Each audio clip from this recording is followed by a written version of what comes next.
بسم اللہ الرحمن الرحیم۔ دبئی سے ایک صاحب نے سوال کیا ہے کہ صبح کی جماعت ہو رہی ہو، اگر کسی نے سنتے نہ پڑھی ہو تو پہلے سنتے پڑھے گا پھر جماعت میں شامل ہوگا یا سنتے چھوڑ کر جماعت میں شامل ہوگا؟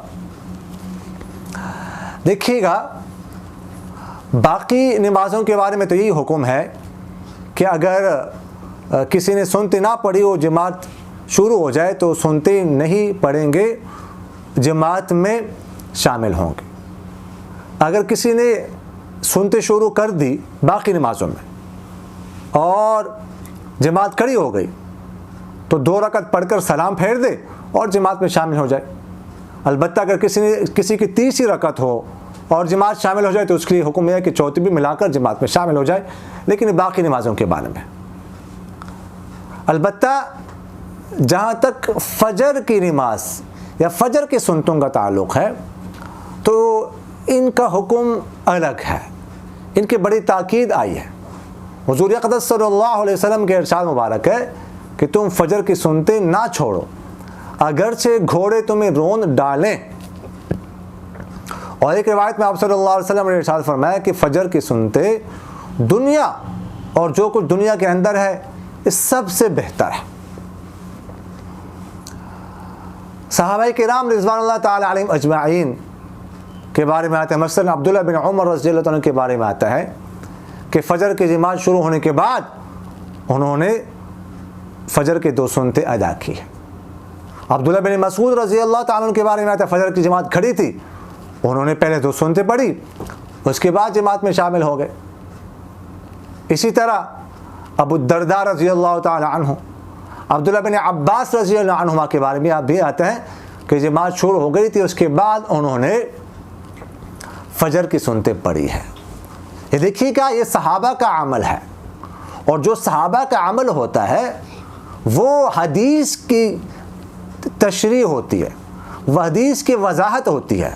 ایسا ممکن نہیں ہے کوئی صحابی جو ہے نا وہ حدیث کی مخالفت کرے۔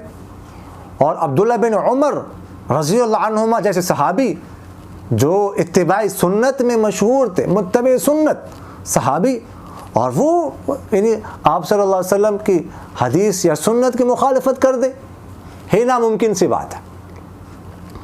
تو اسی لیے یہ تاکید حدیث شریف میں آتی ہے، اور صحابہ کے عمل کو دیکھتے ہوئے ائمہ 4 میں سے امام ابو حنیفہ رحمہ اللہ اور امام مالک رحمہ اللہ فرماتے ہیں کہ اگر جماعت کھڑی ہو جائے اور کسی نے سنتے نہ پڑھی ہو اور اس کو یہ توقع ہو، یہ امید ہو کہ مجھے جو آخری فرض قاعدہ ہے وہ مل جائے گا، تو اس کے لیے حکم یہ ہے کہ وہ پہلے سنتے پڑھ لے، اس کے بعد وہ جماعت میں شامل ہو جائے۔ اور سنتے پڑھنے کے لیے بہتر ہے کہ گھر میں سنتے پڑھ کر انسان مسجد میں جائے۔ البتہ اگر کسی نے نہ پڑھی ہو، مسجد میں پہنچ جائے، جماعت کھڑی ہو گئی ہو، تو پھر اس کے لیے بہتر یہ ہے کہ وہ صحن میں نہ پڑھے۔ صحن میں اگر مثلا حال میں نہ پڑھے، حال میں اگر جماعت ہو رہی تو صحن میں پڑھ لے، صحن میں جو ہو رہی ہو تو کسی اور جگہ جو ہے نا وہ سنتے پڑھ لے، یعنی جہاں جماعت ہو رہی تو اس کے قریب جو ہے وہ نہیں پڑھنی چاہیے۔ اگر ہال میں ہی جگہ ہے، کوئی اور جگہ نہیں ہے، تو پھر جو ہے نا کسی ستون وغیرہ کے آڑ میں کھڑے ہو کر سنتے پڑھنے چاہیے۔ بعض لوگ اس طرح کرتے ہیں، جگہ ہوتی ہے لیکن جہاں جماعت ہو رہی تھی ادھر ہی صف میں کھڑے ہو کر سنتے پڑھتے ہیں۔ انتہائی غلط طریقہ ہے، صف میں اور لوگ کھڑے ہیں ان کے ساتھ بالکل صف میں کھڑے ہو کر سنتے پڑھنا شروع کر دیتے، انتہائی غلط طریقہ ہے یہ۔ میں آپ سے عرض کر رہا ہوں کہ جتنا دور ہو سکے جماعت سے اتنی دور جو ہے نا وہ سنتے پڑھنے چاہیے، جماعت کے قریب جو ہے وہ سنتے نہیں پڑھنے چاہیے۔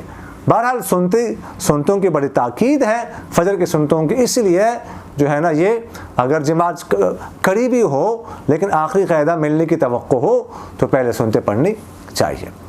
اقول قولی هذا استغفر الله لي ولكم ولسائر المسلمين فاستغفروه انه هو الغفور الرحيم۔